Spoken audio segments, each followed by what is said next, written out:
네, 어제 예정이 없었던 국회 법사위 긴급 현안 질의에 추미애 법무부 장관이 참석했죠. 추 장관은 윤 총장에 대해서 더 이상 지켜보기 어렵다면 결단하겠다며 지휘권 발동까지 시사했는데 오늘 아침 추미애 장관이 대검의 전문수사자문단 절차를 중단하라 이런 지시를 내렸습니다. 자, 여권에서는 또 윤 총장이 조직을 위해서 결단하라면서 압박 수위를 높였고 야당에서는 추 장관에 대한 탄핵소추안 발의를 거론하면서 맞불을 놓고 있습니다. 검언 유착 의혹을 둘러싸고 법무부와 검찰은 물론 정치권의 긴장도 높아지고 있습니다. 이종훈, 김성환 두 분의 시사평론가와 이야기 나눠보겠습니다. 어서 오십시오. 안녕하세요. 예, 추미애 장관이 결단을 내렸습니다. 대검의 전문자문단 소집 절차를 중단하라 이런 지시를 오늘 아침에 바로 내렸는데 사실 어제 여당이 이 검언 유착 의혹 사건 관련해서 소집한 법사위 발언에서 이미 예견된 측면도 있습니다. 어제 분위기가 어땠는지 자, 먼저 영상으로 보고 오시겠습니다.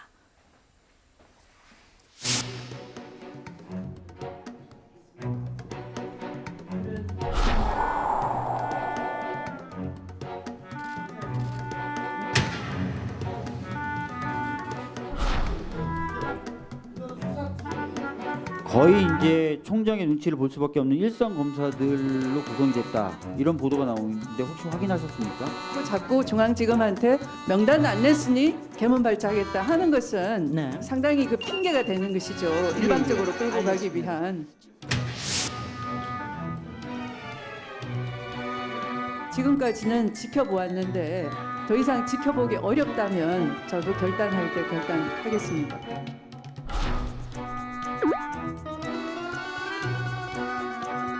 전두환이 1980년에 79년에 그런 일 저지르고 1980년에 국보위 만들었을 때 장관들 10명하고 군장성 15명 해가지고 자기네들 사람들만 딱 해가지고 거기서 나라를 휘둘른 거 아닙니까? 완전히 농단을 했는데 이 전두환이 하던 국보위하고 다른 게 뭐가 있습니까 도대체? 큰아들, 둘째 아들 너희들 다 집을 나가. 그래서 두 아들들한테 국민들의 명령으로 계속 그렇게 싸우려면 둘 다 사표하고 나가시오. 이렇게 장관 말씀하시면 무리일까요?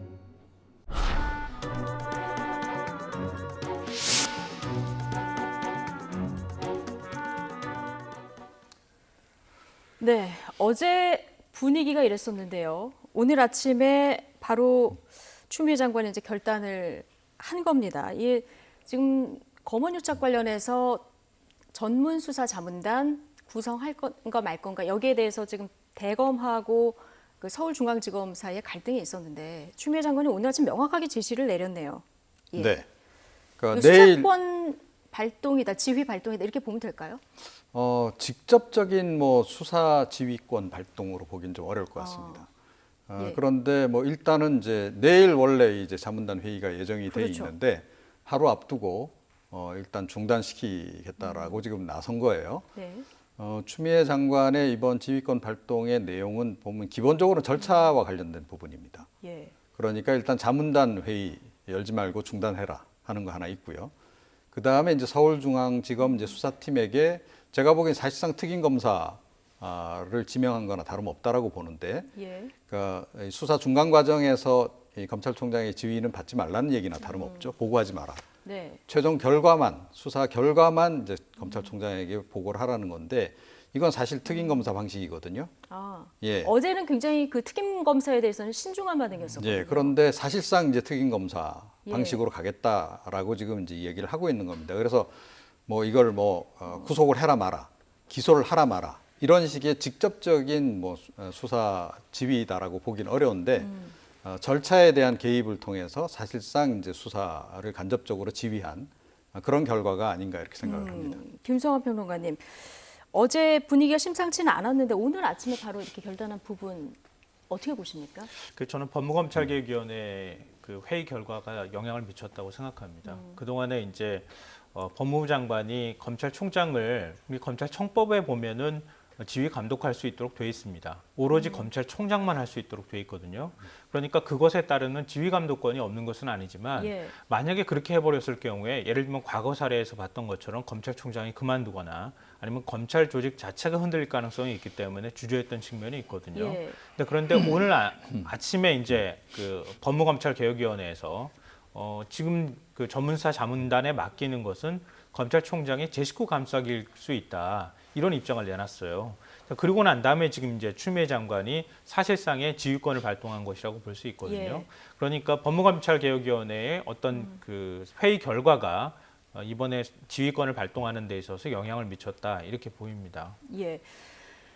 지금 사실상이라고 했는데 사실 오늘 명시적으로 공문을 윤 총장에게 발송을 했고 검찰청법 8조에 따른 지휘라고 적시를 딱 했기 때문에 네. 어떻게 수사지휘권 발동이다 이렇게 이제 봐도 무리가 없을 것 같은데 이게 2015년에 수사지휘권 발동된 적이 한 번 있었죠? 네. 2005년이죠? 2005년입니다. 예. 그러니까 천정배 이제 전 법무부 장관 시절에 그 당시에 이제 그 노무현 정부 예. 시절이었죠.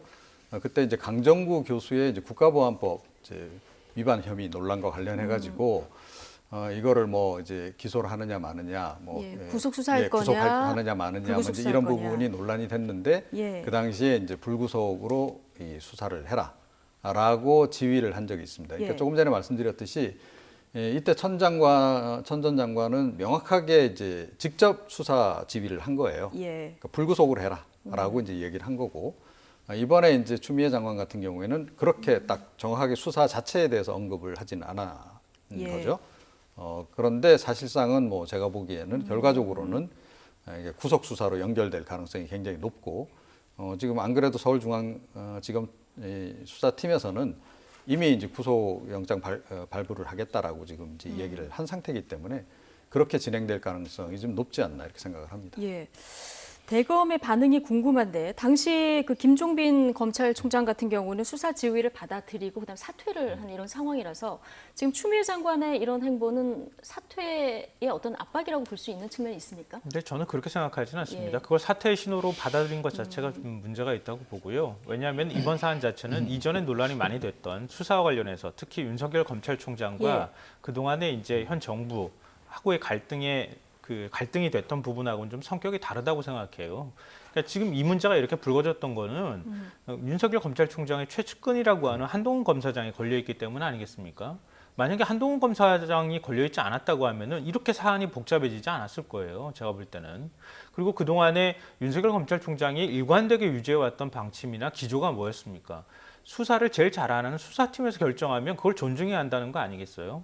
그래서 울산시장 선거 개입 사건이나 이런 것도 서울중앙지검 수사팀에서 수사해서 기소의견으로 수사보고서 제출하니까 이성윤 서울중앙지검장은 결재 안 했잖아요. 그러니까 본인이 직접 기소하도록 시켰어요. 수사팀에 힘을 실어준 거거든요. 근데 이번에도 역시 마찬가지로 서울중앙지검 수사팀에서 그 한동훈 검사장 피의자 신분으로 전환하고 채널A 기자 구속영장 발부해야 됩니다. 청구해야 됩니다라고 얘기를 하는 상황이었단 말이에요. 근데 그거 틀어막고 난 다음에 전문수사 자문단에 넘기겠다고 얘기를 했고 나의 측근이니까 대검의 차부장들로 구성되어 있는 5명으로 수사협의체를 만들어서 거기서 그러면 알아서 결정해라 이렇게 얘기해 놓고 난 다음에 거기서도 수사팀하고 비슷한 의견이 나오니까 그것도 건너뛰고 총장이 직접 전문사 자문단을 구성하려고 시도했다는 것 자체가 절차상으로 대단히 오해를 받을 소지가 있었던 사안이다 이렇게 보입니다. 예. 그리고 법무부 장관의 수사 지휘와 관련해서 뭐 과거에는 그런 얘기에 대해서 그렇게 얘기를 했죠. 방금 전에 말씀하셨던 예. 것처럼 총장을 그만두라고 얘기하는 신호라고 얘기를 할 수도 있는데 신호라기보다는 사실 그렇게 뭐 관행적으로 검찰총장이 그거에 있었기 때문에. 저항해서 아니면 예. 반발해서 그만둔 사례들이 있었기 때문에 이렇게 얘기를 하는데요. 예. 그것도 사실 한 차례 있었던 겁니다. 근데 역으로 한번 좀 생각해 봤으면 좋겠어요. 그동안에 그럼 법무부 장관이 검찰에 대해서 이 은밀하게 사실상 수사 지휘 안 했습니까? 이전 정부 때 한 적 한 번도 없나요? 황교안 법무부 장관 시절에 국정원장 기소하려고 하니까 그거 하지 말도록 결재 못하게 하는 이런 일도 있었어요. 그러니까 그런 것처럼 예. 우리가 겉으로 드러나 보이지 않았지만 사실상의 수사지휘나 법무부의 통제를 받아왔던 시절도 있다. 근데 차라리 할 거면 이렇게 공개적으로 법적 절차에 맞게 수사지휘를 하는 것이 그것이 합당한 방법이다라고 저는 생각합니다. 자, 아직 대검 반응은 안 나왔는데 윤석열 검찰총장은 전문수사자문단 그 소집 철회 이거 받고 이대로 그냥 끝날까요? 이 예상을 어떻게 하십니까, 행보를? 받아들일 수도 있죠. 예. 그건 뭐 이제 지켜봐야 됩니다. 그리고 이제 받아들이라고 사실은 이제 추미애 장관도 이게 법 규정에 따른 그렇죠. 합법적인 예. 이제 권한 행사다라고 이제 명시를 한 거나 다름이 없고, 그래서 뭐 그야말로 추 장관의 결정이 좀 극적이었듯이 지금 뭐 윤석열 총장도 좀 극적인 선택을 할 가능성은 없지 않아 있다라고 생각을 좀 하고요. 예. 그건 좀 지켜봐야 된다. 다만 이제 이번 사안과 관련해서 과연 이렇게까지 이렇게 서로 양쪽에서 과중하게 이렇게 화력을 집중할 만한 사안인지는 잘 모르겠어요, 사실은. 예. 그러니까 윤석열 총장 같은 경우에는 뭐 이런 생각을 하는 것 같습니다. 그러니까 한동훈 지금 연구부장 같은 경우에 이미 이번에 이제 인사불이익을 봤다는 거죠. 조직의 차원에서 보자면. 사안 자체로 볼 때 이게 뭐 비리 사건이라든가 뭐 뇌물을 받았다라든가 이런 이제 과거 뭐 진경준 검사장 사건이라든가 이런 거하고는 좀 결이 다르다라는 거죠. 그런 그 혐의의 위중성으로 볼 때 뭐 이렇게까지 과도하게 서울중앙지검에서 뭐 구속 수사하고 할 필요가 있느냐라는 판단을 이제 한 거고, 그래서 인사상의 불이익 정도면 충분하다라고 판단을 했기 때문에 그게 이제 과하기 때문에 이제 그걸 좀 저지시키겠다 이런 생각이 좀 있는 것 같긴 해요. 예. 그럼에도 불구하고 수단 자체가 조금 좀 화력이 좀 과한 건 좀 맞죠. 예. 그러니까 수사 자문단까지 과연 동원했어야 되는가 이런 부분이 있는 거고. 근데 그거는 지금 추미애 장관도 전 마찬가지다라고 생각해요. 이 정도 사안과 관련해서 이렇게까지 지휘권을 행사할 필요가 과연 있었는가. 그렇게 해서 한동훈 연구부장을 구속 수사해가지고 기소까지 했을 때 무죄 나중에 최종적으로 판결이 나오면 이것도 굉장히 그 지휘권 행사를 잘못한 전례로 기록이 될 거다라고 저는 보거든요. 예. 그런 면에서도 좀 과한 측면이 좀 있다 이렇게 생각을 합니다. 저는 이럴수록 좀 논쟁을 해상도가 좀 높게 해야 된다고 생각하는데요. 이번 사건의 시작 발단은 뭐였냐면요. 검은 유착에 관한 의혹이 제기가 됐어요, 이미. 언론 보도를 통해서 제기가 됐고, 그리고 언론이 이른바 검사장을 끼고 그게 이제 어느 정도 사실인지는 앞으로 더 확인을 해봐야 되겠지만, 이른바 지금 감옥에 있는 사람의 대리인이라고 하는 사람한테 당신의 뭐 앞으로 수사라든가 당신의 신병과 관련해서 좀 도움을 줄 테니까 지금 유력 정치인, 뭐 정치인이 아닐 수도 있겠지만 유시민 이사장과 관련돼 있는 비위 혐의를 달라, 이런 식으로 얘기한 거 아닙니까? 대단히 위중한 사건이에요. 사실 언론으로서도 이게 사실로 드러나면 정말 치욕스러운 사건이기도 하고요. 그래서 대검에서 대검 감찰하겠다 이렇게 나왔어요. 그러니까 감찰을 못하게 합니다. 그리고 대검이 아니라 법무부 감찰하겠다고 하니까 대검이 그냥 가지고 가가지고 인권부에다가 갖다 줘요. 대검 감찰부에서 하라 그랬는데 인권부로 가져갑니다. 그 윤석열 검찰총장의 지시예요. 그러니까 제대로 감찰도 못하게 합니다. 그리고 난 다음에 수사 들어가니까 수사도 제대로 못하게 합니다. 그리고 자신의 측근과 관련되어 있는 문제 아닙니까? 라고 해서 검찰 내부에서 아래에서부터 반발의 목소리가 나와요. 그러니까 차라리 그러면 대검 차장 부장들이 당신들이 수사협의체 만들어서 거기서 결정하면 내가 따르겠어. 이렇게 얘기를 했는데 수사팀 의견하고 비슷하게 나오니까 그것도 하지 마. 전문수사 자문단한테 맡겨. 근데 전문수사 자문단도 자기랑 가까운 검사들로 구성해. 이게 측근 보호하기 아니면 감싸기 아니면 뭐냐는 거예요. 근데 이런 문제에 있어서 문제 제기를 하는 것은 어찌 보면 지극히 당연하다는 겁니다.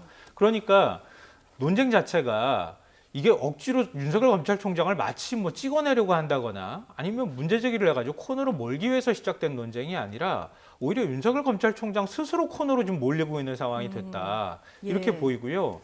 수사주의권이든 지휘권 발동하는 문제에 있어서도 지금 그 검찰청법 8조를 보면은 일반적인 사무에 대해서는 일반 검사들까지 지휘할 수 있지만 구체적인 사건에 대해서는 검찰총장만을 지휘 감독한다 이렇게 되어 있습니다.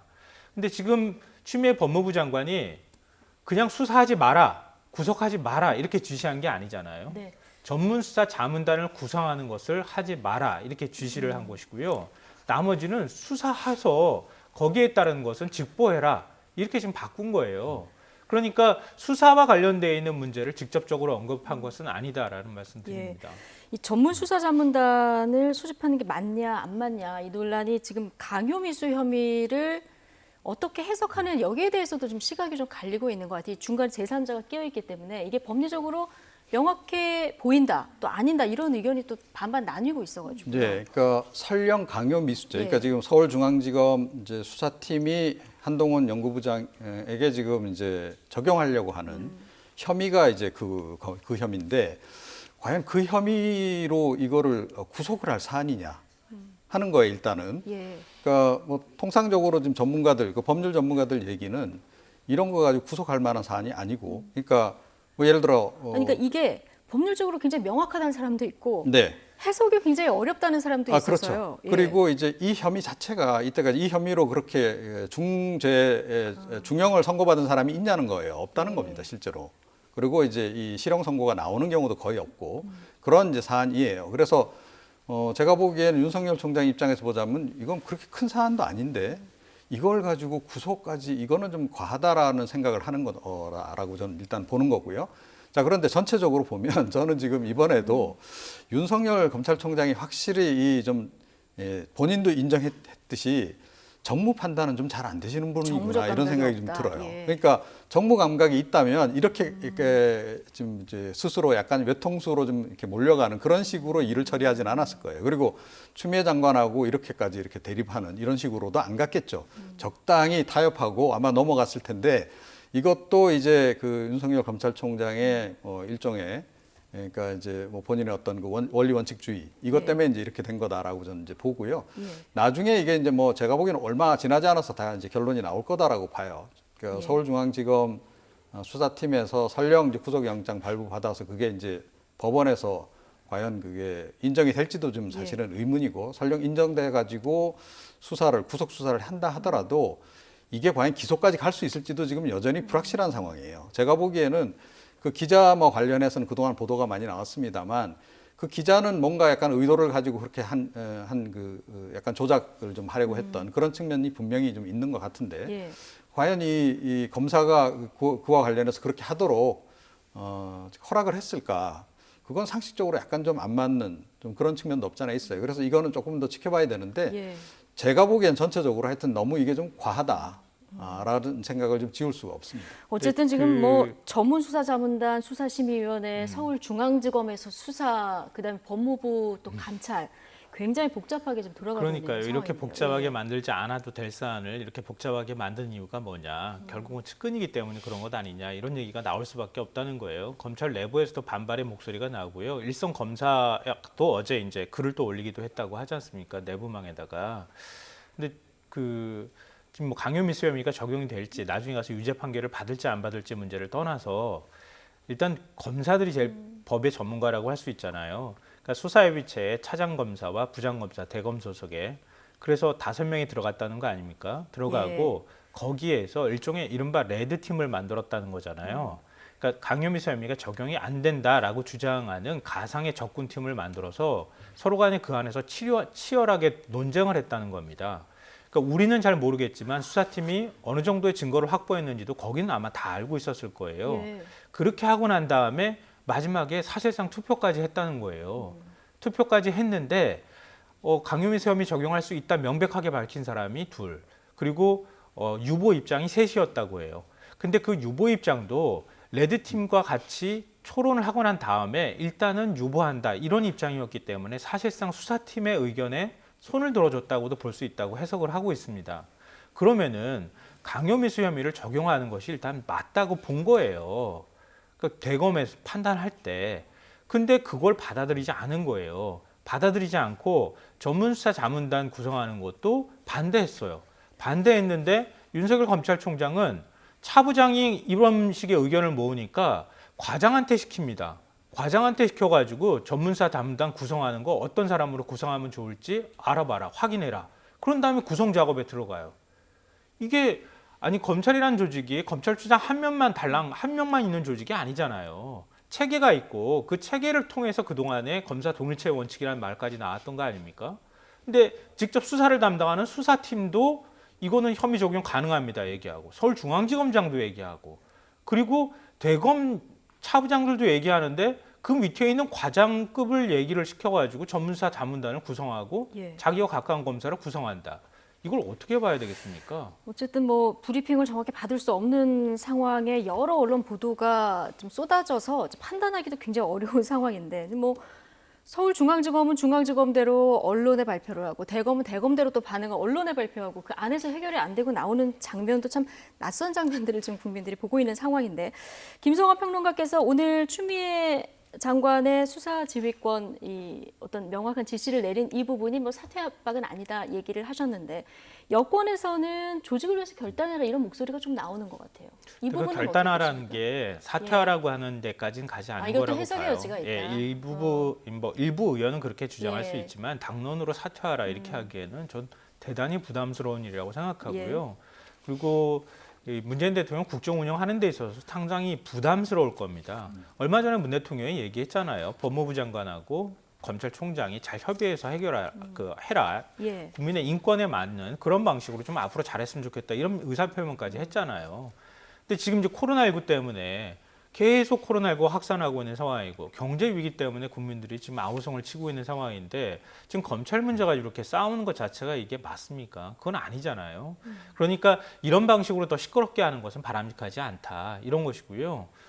말씀드렸던 것처럼 그렇기 때문에 오히려 법에 정해져 있는 것 은밀하게 하지 말고 법무부 장관이 행사할 수 있는 권한이 있으면 행사하고 그걸 또 무슨 자존심 싸움처럼 받아들여서 검찰총장이 나 그럼 그만둘래 이런 식의 모양은 좀 안 나왔으면 좋겠습니다. 그러면 내일 그 전문 수사 자문단 내일 열릴 예정이었잖아요. 이거는 안 열릴 가능성이 크다고 보시는 아니요. 거죠?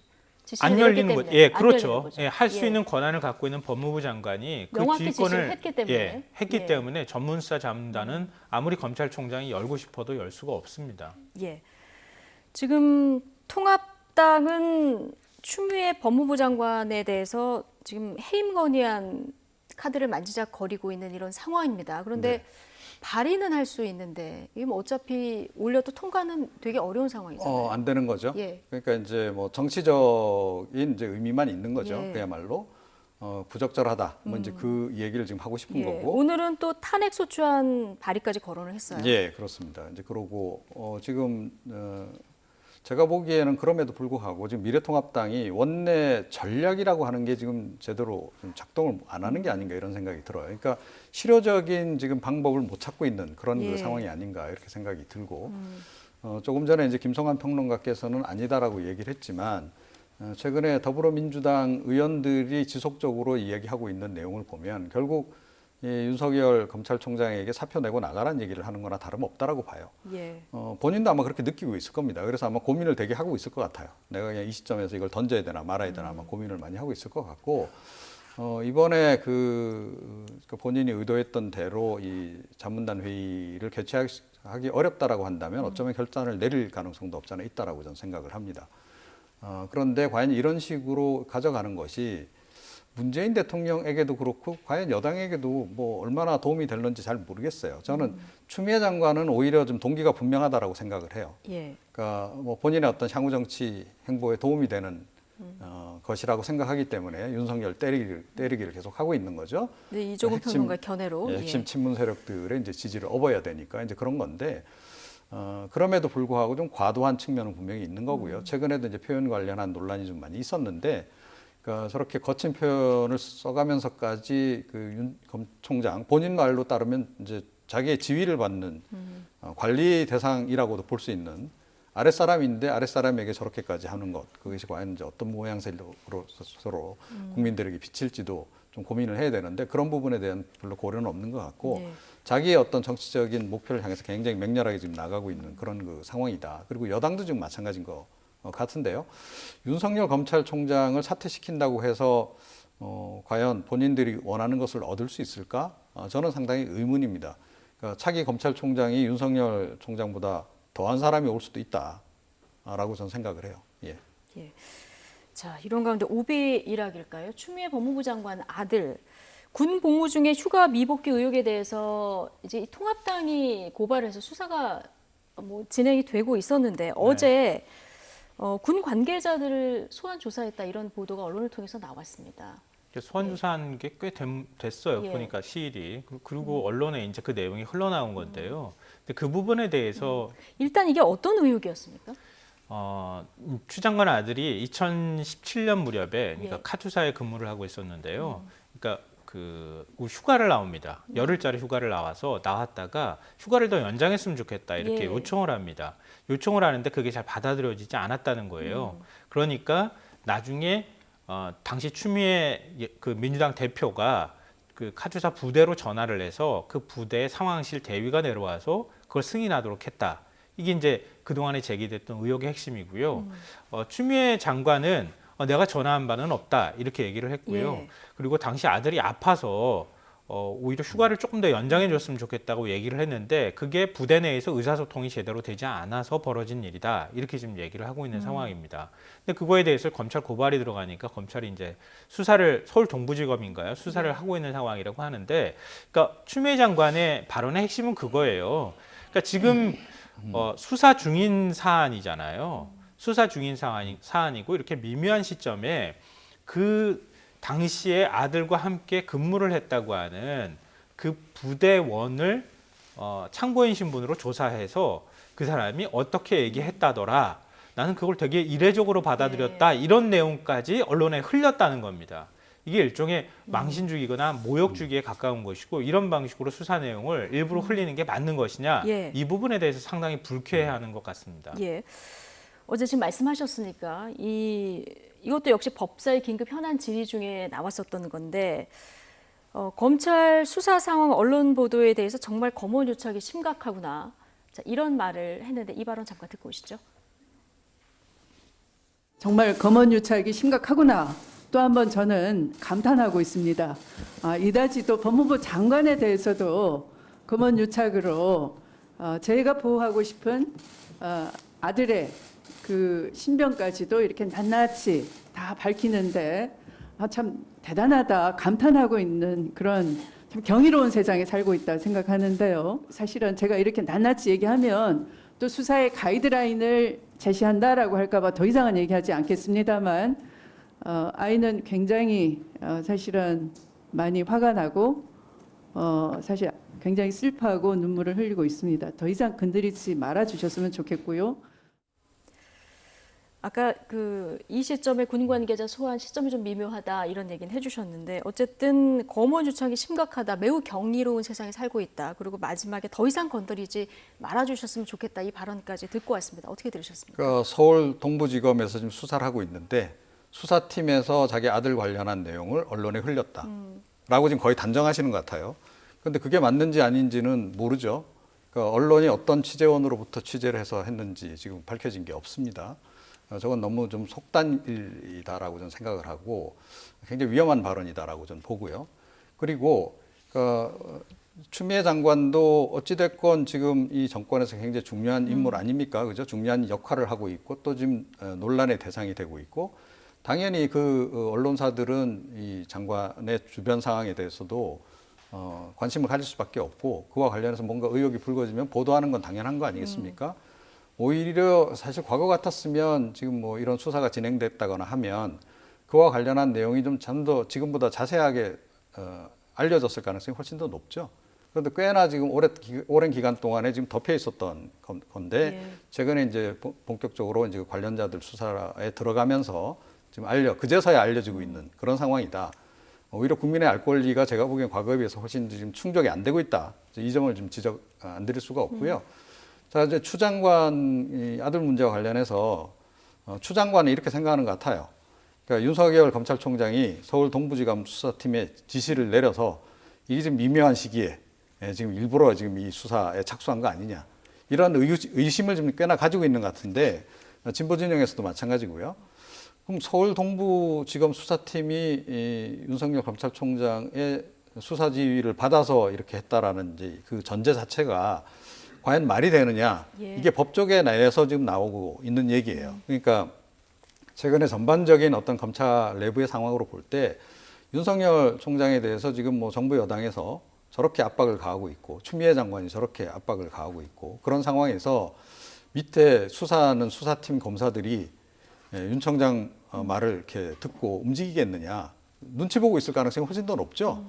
그렇기 때문에 이 말 자체가 좀 성립이 안 된다. 이 전제 자체가. 그런 지적도 꽤나 지금 나오고 있어요. 예. 제가 보기에도 윤 총장이 내가 지금 이제 추미애 장관하고 이렇게 지금 이제 갈등 관계에 있는데 추 장관에게 뭔가 타격을 입히기 위해서는 이 아들 건 이거 수사해야 되니까 수사해. 이렇게 과연 지시했을까? 그것도 굉장히 정무적인 판단을 했다라는 얘기인데 과연 그랬을까? 저는 그럴 가능성은 별로 없다 이렇게 알겠습니다. 생각합니다. 수사 상황을 좀 보고요. 이 이야기는 이쯤에서 좀 정리하고 다음에 부동산 관련 얘기 좀 해보겠습니다. 어제요, 김현미 장관 거짓말, 이게 실시간 검색어를 장악했거든요. 이거 어떻게 된 일입니까? 그 김현미 장관이 한 라디오 인터뷰에서 6.27 이전에 분양받은 주택의 경우에는, 그러니까 아파트의 경우에는 이번 조치의 적용 대상에서 배제가 된다, 적용을 받지 않는다 이렇게 얘기를 했다는 거예요. 근데 국토부하고 금융위 금감원에서 이 보도자료 배포한 걸 보니까 적용은 안 된다고 하지만 중도금에 관한 부분은 중도금 대출을 받은 범위 내에서 적용이 될 수 있다는 식의 내용이 들어가 있다. 예. 이거는 이렇게 밝힌 것은 아니고요. 네. 인터넷 그 카페나 이런 곳들 사이에서 지금 이제 아파트를 분양받은 사람의 경우에 예. 그러니까 이미 제도 시행, 그러니까 6.17 발표하기 전에 아파트를 분양받은 사람들 경우에는 중도금을 내거나 아니면 잔금을 내야 되는 상황이잖아요. 거기에까지 규제가 적용이 된다고 하면은 우리가 대출을 더 받지 못하는 거 아니냐, 예. 이제 이런 식의 생각을 하면서 김현미 국토부 장관이 거짓말을 한 것이다, 이렇게 얘기가 반발했던 거예요. 그래서 그 단어를 올린 겁니까? 이렇게 네. 실시간 검색어로? 그러니까 그들이 예. 그렇죠. 그렇게 해가지고 아파트를 분양받은 사람들이 그 단어를 만들어서 계속 이제 검색을 하고 이렇게 하는 과정이 있었을 거고요. 또 하나는 그렇게 해서 반발한다고 하는 것을 언론이 보도하기 시작하면서 그 단어를 오히려 더 검색 키워드를 상위에 올려놓는 그런 역할도 저는 했다고 그러니까 생각합니다. 팩트 체크를 해서 정리를 해보면 6.27 부동산 대책 나오기 이전에 계약하신 분들까지는 괜찮은 네네, 이런 맞습니다. 상황이 맞다는 거죠? 그러니까 다시 이제 논란이 되고 난 다음에 다시 보도 해명 자료를 냈어요. 예. 보도 해명 자료를 냈는데 무주택자인 경우에 아파트를 분양받았을 경우에는 이번에 기존과 동일한 기준이 적용이 되는 것이다. 그러니까 새롭게 강화된 기준을 적용하는 예. 것은 아니다. 이렇게 밝혔습니다. 네. 밝히고 2주택 이상이거나 그런 경우에는 여기에 이 새로운 기준에 적용이 된다라고 다시 해명 자료를 통해서 예. 밝혔습니다. 그러니까 거짓말했다고 하기는 어려운데 문제는 뭐 인터넷에 있는 여론이 언론으로 한번 가서 언론에서 이게 거짓말이라고 하는 키워드가 돈다고 보도를 하고 그러고 나면 다시 또 검색 키워드가 올라가는 이런 네. 악순환이 반복된 거 아닌가 생각합니다. 어떤 이런 현상이 이제 집값 상승에 대한 불안한 마음, 또 박탈감 이런 데서부터 이제 출발하지 않았나 싶은데 그도 그럴 것이 지금 전세 상승률이 심상치가 않아요. 지금 KB 국민은행 조사한 걸 보면 전세 수급 지수를 좀 보면 이게 2019년 6월에 119.3이었는데요. 2020년에 173.5. 이게 100을 넘어갈수록 전세 부족이 심각하다는 이런 의미인데요. 예, 그렇습니다. 그러니까 뭐 이거는 뭐 최근에도 뭐 갭 투자 논란 과정에서도 이제 얘기가 나오기도 했고 한데 전세 수요는 지금 꾸준히 늘고 있어요. 이제 그런 상태에서 지금 주택 거래는 지금 묶여 있는 그런 예. 그 상황인 거죠. 자, 그렇게 되면 이제 이렇게 전세 물량은 한정이 돼 있고 또 이렇게 거래도 원활하지 않고 그러면 당연히 전세값은 오를 수밖에 없는 그런 상황이 되는 거죠. 예. 지금 이제 그래서 이와 관련해서 정부의 정책이 자꾸 지금 역작용을 빚고 있다. 이제 그런 지적도 그래서 지금 나오는 이제 그런 그 상황인 거고요. 그러니까 이번에 이제 논란 부분 조금 전에도 이제 이야기됐던 그런 그 논란에 왜 자꾸 좀 유발이 되느냐 하면 부동산 정책이 너무 자주 나와요. 그러니까 소소하게 또 너무 자주 변경이 돼요. 뭘 자꾸 또 포함시키고 지금 그러지 않습니까? 이쪽에서 이제 거품이 풍선 효과가 나면 거기 또 규제하러 들어가고 계속 그러다 보니까 제가 보기에는 김현미 장관조차도 이 정책이 전체적으로 어떻게 지금 결과적으로 지금 설계가 됐는지를 아마 잘 모를지도 모른다라는 생각이 있고요. 그리고 계속 이렇게 바뀌다 보니 그러니까 이 국토부하고 지금 뭐 금융위원회라든가 이 이제 금융 대출 거래하는 은행들 간의 소통도 충분치가 아니한 그런 상황이다. 그리고 새로운 어떤 대책에 맞게끔 이제 은행들이 변경을 하고 나면 또 또 얼마 지나지 않아서 또 새로운 대책이 나오는 거죠. 그럼 또 바꿔야 돼요. 그 과정에서 아마 실무자들도 굉장히 혼선을 빚고 있을 거다라고 좀 봅니다. 예. 자, 그러다 보면 실무자들이 그러니까 이 실수요자들에게 정확한 정보를 주기가 어려울 수 있어요. 저도 잘 모르겠는데요. 좀 알아보겠습니다. 이런 식이 이제 반복될 가능성이 지금 굉장히 높은 거고 예. 실제로 그런 것들이 조금씩 있다 그래요. 그러다 보면 그러니까 이 국민들 입장에서는 부동산 대책에 대해서 굉장히 그러니까 그야말로 좀 이제 불신을 가질 수밖에 예. 없는 그런 상황이다. 그래서 무엇보다 지금 전체적으로 이 부동산 대책과 관련해서 한번 종합 정리판을 한번 제대로 좀 예. 내놓을 필요도 있고 이걸 정확하게 금융기관들하고도 소통을 해서 지금 현장에서 대출 현장에서 좀 혼선이 빚어지지 않도록 예. 좀 하는 것들이 필요하지 않나 이렇게 생각합니다. 네, 뭐 정부도 여러 가지 세부 대책들 이제 뭐 고민을 하고 있을 텐데 일단 지금 부동산 값이 이렇게 오르는 중요한 원인 중에 하나를 다주택자들의 투기 수요 이걸 주 원인으로 지금 보고 있는 상황인데요. 올해 재산을 신고한 청와대 비서관급 이상 고위공직자 가운데 18명이 다주택자라는 경실련의 조사 발표가 있었습니다. 경실련 어제 청와대 앞에서 다주택 보유 참모들을 즉시 교체하라고 촉구하는 집회를 열었는데요. 김상조 정책실장도 어제 한 인터뷰에서 청와대 참모 다주택자와 관련한 입장을 밝혔습니다. 함께 듣고 오시겠습니다. 문재인 대통령이 진정 집값을 안정시키겠다는 의지가 있다면 우선 다주택 보유로 불로소득을 챙기는 다주택 보유 공직자들부터 즉각 교체해야 한다. 그 당시 노영민 비서실장의 말은 수도권에 또는 특히 수도권의 규제 대상 지역에 다주택을 갖고 있는 분들을 대상으로 한 것이었습니다. 예를 들면 이제 공무원 출신으로 지금 청와대에서 근무하는 분들을 보게 되면 예를 들면 서울에 집이 있지만 또 세종에 원래 그러니까 이제 이런 경우까지 포괄하는 것은 아니었고요. 하지만 이런 것이 뭐 설명한다고 국민들께 납득되는 것은 아니라고 생각합니다. 국민들께서 감성적으로 이렇게 받아들일 수 있도록 정부가 부동산 대책을 일관되게 집행해서 부동산 시장을 안정화시키는 것이 국민들에게 가장 어필하는 그런 어떤 방향이라고 생각을 합니다. 지난해 12월에 노영민 비서실장이 이제 다주택 참모들에게 주택 매각을 권고를 했는데 네. 지금 경실련 발표에 따르면 오히려 2017년에 비해서 이제 집값이 올랐기 때문에 평균적으로 7억 3천만 원 그 청와대 참모들 시세 차익이 있었다는 거예요. 이게 어떻게 보면 개인의 재산권이기 때문에 뭐 강제할 수는 없는데 좀 박탈감의 문제 아니겠습니까? 저도 살고 있는 집이 있는데요. 예. 제 집값이 아마 조금 올랐던 것 같아요. 제 감으로는 그래요. 알아보지는 않았지만 예. 저도 시세 차익을 얻었습니다. 예. 그러니까 시세 차익이라고 하는 표현을 이렇게 쓰면 안 된다고 저는 생각하는데요. 팔아서 내 돈에 내 호주머니에 들어와야 시세 차익이지 있는 게 가치가 올랐다고 시세 차익을 얻었다고 하는 것은 좀 과잉 표현이라고 저는 생각하고요. 다만 이제 얘기하는 것처럼 청와대가 그동안에 일관되게 국민들 그냥 주택 한 채 갖고 살기를 원했던 거 아니에요. 예. 자꾸 갭 투자하고 얼마나 많이 사실 투기에 동참하고 있습니까? 그런 모습들에 대해서 물론 그거 외에는 달리 자산을 부풀릴 수 있는 방법이 없기 때문에 국민들이 그렇게 투자를 하고 나서는 것은 이해가 되나 그게 결코 바람직하다고 하는 방향은 아니잖아요. 예. 그러면 청와대 참모들이 몸을 보이려고 하는 것은 지극히 당연하다. 예. 물론 개인적인 사정도 있을 거예요. 우리가 알지 못하는 여러 가지 삶의 모습들이 있을 거라고는 생각하지만 그래도 오해를 받을 만한 정도의 사람이라고 하면은 적극적으로 뭐 2주택이든 3주택이든 갖고 있을 경우에는 매각을 했었어야 한다. 지금 노영민 실장 얘기 나온 지 6개월이 지났는데 아직까지도 이렇게 팔지 않는다고 하는 것은 국민들한테 반감을 불러일으키기에 예. 충분하다고 생각합니다. 어떤 모범을 보이고 시장에 메시지를 준다는 네. 측면에서 좀 동참할 필요가 있다 얘기해 주셨는데 근데 어차피 강요를 해도 이게 안 될 수 있는 부분도 많기 때문에 이럴 거면은 차라리 이제 집을 많이 가지고 있는 분들한테 부담을 많이 지우는 그런 정책을 내놓으면 되지 않느냐 이런 얘기도 있어요.